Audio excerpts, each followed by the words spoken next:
శుభకార్యాలకు పూజార్ల కోసం వెతుకుతున్నారా? పూజారీస్.com లో అతి తక్కువ ధరలకే పూజార్లను ముందే బుక్ చేసుకోండి. వెంటనే కాల్ చేయండి. నమస్తే, వెల్కమ్ టు సుమన్ టీవీ. నేను మీ యామ్ని. ఈ 2024 సంవత్సరంలో అసలు ఈ 12 రాశుల వారికి ఏ విధంగా ఉంటుంది, ఈ విషయాలు మనకి తెలియజేయడానికి ప్రస్తుతం మనతో ఉన్నారు తొలి తెలుగు జ్యోతిష్య పండితురాలు, పంచాంగంకర్త డాక్టర్ ఈడుగంటి పద్మజారాణి గారు ఉన్నారు. వారితో మాట్లాడదాం. నమస్కారం అండి. నమస్కారం. ఈ 2024 సంవత్సరంలో అసలు వృషభ రాశి వారికి అండి ఏ విధంగా ఉంటుంది? వృషభ రాశి వారికి మొదటి భాగంలో అంటే ఏప్రిల్ ఎండింగ్ దాకా తీసుకున్నట్లయితే గురుడు ఎప్పుడైతే వ్యయ స్థానంలో ఉంటాడో దానికి సంబంధించిన ఫలితాలు తీసుకున్నట్లయితే వీళ్ళకి ఆకస్మికమైన ఖర్చులు ఉంటాయి. ఆకస్మికమైన ఖర్చులు కూడా ఉపయోగకరంగా ఉంటాయి. అంటే ఎక్కువ దాన ధర్మాలకు సంబంధించిన ఖర్చులు లాంటి వీళ్ళకి ఎక్కువగా ఉంటాయి. దాంతోపాటుగా వీళ్ళకి విద్యా సంబంధమైన విషయాలు విద్యార్థులకి అనుకూలంగా ఉండి విద్యాపరంగా వాళ్ళు ముందుకు పెడతారు. నూతన విషయాలని తెలుసుకోవడం అనేది కూడా వీళ్ళకి ఉంటుంది. అయితే గృహ సౌఖ్యం కూడా బాగానే ఉంటుంది. దీంతోపాటుగా ఈ యొక్క శత్రువులు ఇబ్బంది పెట్టడానికి చేసే ప్రయత్నాలు, దానివల్ల నైపుణ్యాలు పెంచుకోవడం అనేది, ఇమ్యూనిటీ పవర్ పెంచుకోవాల్సిన అవసరం అయితే వీళ్ళకి కొంచెం ఖచ్చితంగా ఉంది. దాంతోపాటుగా ఈ యొక్క రావాల్సిన ధనం కూడా వాళ్ళకి వస్తుంది. అది కూడా ఏంటంటే కొంత లేట్ అయినా కూడా రావాల్సిన ధనం వాళ్ళకి ఖచ్చితంగా రావడం, ఆకస్మికంగా రావడం అనేది కూడా జరుగుతుంది. అంటే ఊహించని విధంగా ధనాన్ని వాళ్ళు ఇవ్వరేమో వాళ్ళు అనుకున్న వాళ్ళు వీళ్ళకి ఇవ్వడం లాంటిది జరుగుతుంది. అలాగే ఇప్పుడు ఇంకా గురుడు ఎప్పుడైతే వృషభ రాశులకు సెకండ్ హాఫ్ అంటే మే నుంచి వాళ్ళని తీసుకున్నట్లయితే సంవత్సరాంతం వరకు అంటే ఇంచుమించుగా 2024 డిసెంబర్ దాకా తీసుకున్నట్లయితే ఈ గురుగ్రహ ప్రభావం వల్ల అది శత్రుక్షేత్రంలోకి ఎప్పుడైతే ప్రవేశించిందో దానివల్ల వీళ్ళ ఆలోచనలే కొన్నిసార్లు వీళ్ళకి ఇబ్బందికరంగా ఉంటాయి. అంటే ఆలోచన విధానాలు కొన్ని రకాలుగా ఇబ్బందులుగా ఉండడం, దానివల్ల వీళ్ళకి స్నేహ సంబంధాల విషయంలో కానీ సంతానం యొక్క అభివృద్ధి అంశాల్లో కానీ కొంత ఇబ్బందికరంగా ఉంటుంది. అయినప్పటికీ కూడా దాన్ని అధిగమించగలుగుతారు వీళ్ళ యొక్క కృషిశీలతతో. అంటే సాంఘిక సంబంధాలు కానీ లేకపోతే సామాజిక సంబంధాలు కానీ భాగస్వామితో కానీ ఇవన్నీ రిలేషన్స్ కూడా చాలా చక్కగా ఉంటాయి. అంటే ఎవరైనా ఏదైనా ప్రయత్నాలు చేస్తున్నా వైవాహిక సంబంధ విషయాలు కానీ ఈ సందర్భంగా వాళ్ళకి అది కూడా అనుకూలంగానే ఉంటుంది. అయితే దీంతోపాటుగా ఈ యొక్క తండ్రికి సంబంధించిన అంశాలు కానీ లేకపోతే పూర్వపుణ్యానికి సంబంధించినవి కానీ సంతృప్తికి సంబంధించిన అంశాల్లో కానీ లేకపోతే హయ్యర్ ఎడ్యుకేషన్కి వెళ్ళడానికి చేసే ప్రయత్నాలు కానీ కొంతవరకు సామాన్యంగా ఉంటాయి. అంటే ఆశించినంత స్థాయి కాకపోయినా సామాన్యమైన ఫలితాలు అనేవి ఇవ్వడం అనేది జరుగుతుంది. ఇక ఈ శని భగవానుడి విషయం కానీ రాహుకేతులు కానీ వీటిని కూడా మనం కన్సిడర్ చేసి సంవత్సరం మొత్తం అంటే గురుడు మొదటి భాగం రెండో భాగంలా కాకుండా సంవత్సరం మొత్తం కూడా ఈ శని రాహుకేతువుల్ని వీటి యొక్క స్థానాలు కూడా పరిశీలనలో తీసుకున్నట్లయితే వృత్తిపరంగా వీళ్ళకి ఇది యోగకారక గ్రహమే అవ్వడం వల్ల వీళ్ళకి ఇబ్బందులు ఉన్నప్పటికీ కూడా దాన్ని అధిగమించగలుగుతారు. ధైర్యంగా నిర్ణయాలు తీసుకొని ముందుకు వెళ్ళగలుగుతారు. ఏ విషయంలోనైనా ఆ రకమైన ఇబ్బంది లేకుండా ముందుకెడతారు. అయితే ఏదైనా కొనాలి ఏదైనా చేయాలి అనుకున్నప్పుడు కూడా కొంతమందితో తొందరగా మోసాలకు గురయ్యే అవకాశం ఉంది. కాబట్టి ఇలాంటివి ఏదైనా కొనాలనుకున్నప్పుడు మనకి సంబంధించిన ఆత్మీయుల దగ్గర మనం ఏదైనా ఒక మంచి సలహాని స్వీకరించి దాని ప్రకారం ముందుకెళ్ళినట్లయితే వీళ్ళకి మంచి ఫలితాలు అనేవి ఏర్పడతాయి. అంతేకాకుండా సమయానికి ఆహారం తీసుకోవడం కానీ అలాగే నూతన విషయాలు తెలుసుకునే విషయంలో కానీ విద్యా సంబంధమైన విషయాల్లో కానీ విద్యార్థులకు కొంత ఎక్కువ శ్రద్ధను చూపించుకుంటూ ముందుకు వెళ్ళవలసిన అవసరం అయితే ఖచ్చితంగా ఉంది. అంటే వ్యవసాయ భూములకు సంబంధించి కానీ జాగ్రత్తలు తీసుకోవాలి. అలాగే భాగస్వామితో మనకి ఏదైనా అభిప్రాయ భేదాలు రాకుండా వీలైనంత వరకు మౌనం పాటిస్తూ అవతల వాళ్ళకి గౌరవం ఇచ్చి గౌరవం తీసుకుంటూ ముందుకు వెళ్ళినట్టయితే ఏదైనా సమస్యలు ఉన్నా దాన్ని అధిగమిస్తూ ముందుకు వెళ్ళిపోవడం అనేది వీళ్ళకి జరుగుతుంది. అంటే ఇప్పుడు మనకి వ్యాపారస్తులకు కానీ ఉద్యోగస్తులు రాజకీయ రంగానికి సంబంధించండి వాళ్ళకి ఏ విధంగా ఉంటుంది అసలు ఈ సంవత్సరంలో? అంటే ఈ రాజకీయ నాయకులు తీసుకున్నట్లయితే వీళ్ళకి సెకండ్ హాఫ్లో బాగుంటుంది. అంటే మొదటి దానికన్నా కూడా మే దాటిన దగ్గర నుంచి వీళ్ళకి రాజకీయ నాయకులకి బాగుంటుంది. అలాగే బిజినెస్ పీపుల్కి కూడా ఆగస్ట్ నుంచి బాగుంటుంది.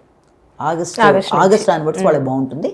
ఇక కళాకారులను తీసుకున్నట్లయితే వీళ్ళకి కూడా సెకండ్ హాఫ్లో బాగుంటుంది. కళాకారులైనా అలాగే స్త్రీలకైనా. అయితే విద్యార్థులకి ఏంటంటే వీళ్ళు ఎక్కువ శ్రద్ధ చూపిస్తూ చదువుకోవాలి. అంటే మొదటి భాగం బాగున్నా రెండో భాగం వచ్చేప్పటికీ కొంత ఇబ్బంది లేకుండా వాళ్ళు దాని మీద ఎక్కువ దృష్టి పెట్టి చదువుకుంటూ ముందుకు వెళ్ళినట్లయితే ఆశించిన ఫలితాలు అనేవి వీళ్ళకి కలుగుతాయి. అలా కళాకారులకు కూడా ఇవి కొత్త అవకాశాలు రావడం అనేది నూతన విధానంలో వాళ్ళు ముందుకు వెళ్ళే అవకాశాలు లాంటివి వీళ్ళకి బాగుంటాయి. ఇక వ్యవసాయదారుల విషయం తీసుకున్నట్లయితే వీళ్ళకి మొదటి పంట కంటే రెండో పంట అనుకూలంగా ఉండడం అనేది జరుగుతుంది. కానీ ముఖ్యంగా ఈ రాహుకి సంబంధించిన కానీ కేతుకు సంబంధించిన విషయంలో కానీ వచ్చిన లాభాలని సరిగ్గా సద్వినియోగపరుచుకునే విధంగా వీళ్ళు నిర్ణయం తీసుకుంటూ ముందుకు వెళ్ళినట్లయితే కొంతవరకు వీళ్ళకి అనుకూలంగా ఉంటుంది. ఎందుకంటే ఎక్కువ వేస్టేజ్ అయిపోవడానికి లేకపోతే మనని ఎవరన్నా ప్రలోభాలు పెట్టడానికి అవకాశాలు ఉంటాయి. కాబట్టి ఆత్మీయుల్ని సంప్రదించుకొని నిర్ణయం తీసుకోవాలి. కానీ వచ్చిన లాభాన్ని వాళ్ళు డైరెక్ట్గా దేంట్లోనే పెట్టినట్లయితే దానివల్ల ఇబ్బందులు పడే అవకాశం ఉంటుంది. కాబట్టి ఈ విషయాన్ని కూడా జ్ఞాపకం పెట్టుకోవాలి. అలానే ఈ రాశి వారికి ఎలాంటి పరిహారం చేస్తే మంచిదండి? ఈ రాశి వాళ్ళకి ముఖ్యంగా తీసుకోవాల్సిన పరిహారం ఏంటి అంటే, మనం ఆ వ్యక్తి యొక్క ఎంత వెయిట్ ఉన్నారో అంత వెయిట్ పెసలతో మనం శివుడికి పూజ చేసుకుని అది ఆవుకి పెట్టడం అనేది ఒకటి. అలాగే విష్ణు సహస్రనామం ఒకటి. అలాగే ఈ యొక్క కృష్ణుడికి సంబంధించిన ఏదైనా స్తోత్రాలు లాంటివి కానీ అవన్నీ కూడా మనం వినడం, తర్వాత అవి చేయడం.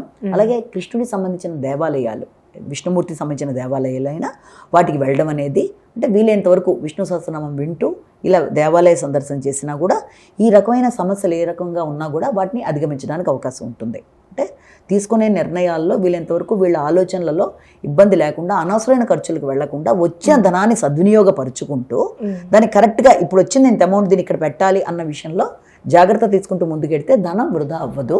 తర్వాత ఉపాసనా బలం మీద వీటన్నిటి మీద వైరాగ్యం అనేది ఏర్పడుతుంది. కాబట్టి వీలైనంత వరకు మనసుని స్థిమితపరుచుకొని తొందరగా పాటు నిర్ణయాలు తీసుకోకుండా ధైర్యంగా ముందుకు పెడుతున్నట్లయితే తప్పనిసరిగా వృషభ రాశి వాళ్ళకు కూడా అనుకూలంగా. అంటే ఈ పరిహారం చేస్తే కూడా వాళ్ళకి కొంచెం మంచిగా ఉంటుంది. పరిహారాలు దేనికి అంటే మన మనసుని పర్టికులర్ దాని మీద లగ్నం చేసి మనం ఎప్పుడైతే చేస్తామో తప్పనిసరిగా అనుకూలత అనేది ఖచ్చితంగా సిద్ధిస్తుంది.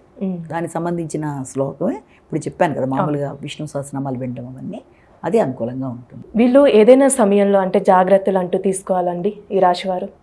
తీసుకోవాలమ్మా. ముఖ్యంగా ఏంటంటే ఈ రాహువు తర్వాత కుజుడు కలిసినప్పుడు, శని కుజుడు కలిసినప్పుడు, ఇవి ఎప్పుడంటే సాధారణంగా మనకి మార్చి 15 నుంచి ఈ యొక్క జూన్ 1 దాకా ఈ మధ్య స్పాన్లో పెడుతుంది. అంటే మార్చి టు ఏప్రిల్ దాకానేమో, ఏప్రిల్ 23 దాకానేమో ఈ శని కుజులు కలవడం, ఆ తర్వాత ఏమో మనకి ఈ రాహుతో కలవడం అనేది జరుగుతుంది. ఈ సమయంలో ఎప్పుడైతే శని కుజులు కలుస్తాయో వృత్తిపరంగా ఎక్కువ ప్రెషర్ అనేది ఉంటుంది, బాధ్యతలు అనేవి అధికంగా ఉంటాయి. అలాగే అక్కడ ఒక అనుకోని సమస్యాత్మకంగా ఉంటుంది. అంటే మంచికి వెళ్ళినా కొంత ఇబ్బందికరంగా వాతావరణం అనేది ఏర్పడుతుంది. కాబట్టి ఆ సమయంలో వీలైనంత వరకు ఎవరితో ఘర్షణలు లేకుండా, ఘర్షణ వస్తుంది అని తెలిసినప్పుడు వీలైనంత జాగ్రత్తలు తీసుకుంటూ ముందుకు వెళ్ళాలి. అదే కదా ఇప్పుడు మనం చెప్పుకున్న రెమెడీస్లో మాట్లాడేది. అలాగే ఇక రెండో పాయింట్ ఏంటంటే, వీళ్ళకి ఎప్పుడైతే రాహువు కుజుడు కలుస్తారో ఏప్రిల్ 23 తర్వాత, అది కలిసిన స్థానం బాగానే ఉంది కాబట్టి వీళ్ళకి ఎంతో కాలంగా రావడానికి ఆగిన డబ్బులు ఎక్కడన్నా ఆగినా, లేకపోతే ఇంతకుముందు ఎక్కడన్నా పెట్టుబడులు పెట్టినా, ఇంతకుముందు ఏదైనా స్థలాల మీద కొనుక్కున్నా, స్థలాలకు ఎక్కడన్నా వీళ్ళు అప్పులు ఇచ్చి ఉన్నా, అంటే వీళ్ళు ఆల్రెడీ స్ట్రక్ అయిపోయి ఉంటాయి చాలా కాలం బట్టి డబ్బులు, అలాంటివి ఏమన్నా ఉన్నా కూడా ఈ పీరియడ్లో వాళ్ళకి అనుకూలత అనేది ఏర్పడుతుంది. కాబట్టి ఈ ప్రత్యేకంగా ఈ సమయంలో వీలైనంత వరకు వృత్తి సందర్భంగా ఇతరులతో ఇబ్బంది పడకుండా, ఘర్షణ పడకుండా చాలా మంచిగా, అంటే పరిస్థితి మనకు అననుకూలంగా ఉందని తెలుస్తూ ఉంటుంది, తెలిసినా కూడా మనం కంగారు పడకుండా జాగ్రత్తగా సమన్వయం పాటించుకుంటూ వాళ్ళతో మనం ముందుకు వెళ్ళినట్లయితే ఈ సమస్యను కూడా వాళ్ళు అధిగమించడానికి వీలుంటుంది. చాలా చక్కగా తెలియజేశారు మేడం, ధన్యవాదాలు.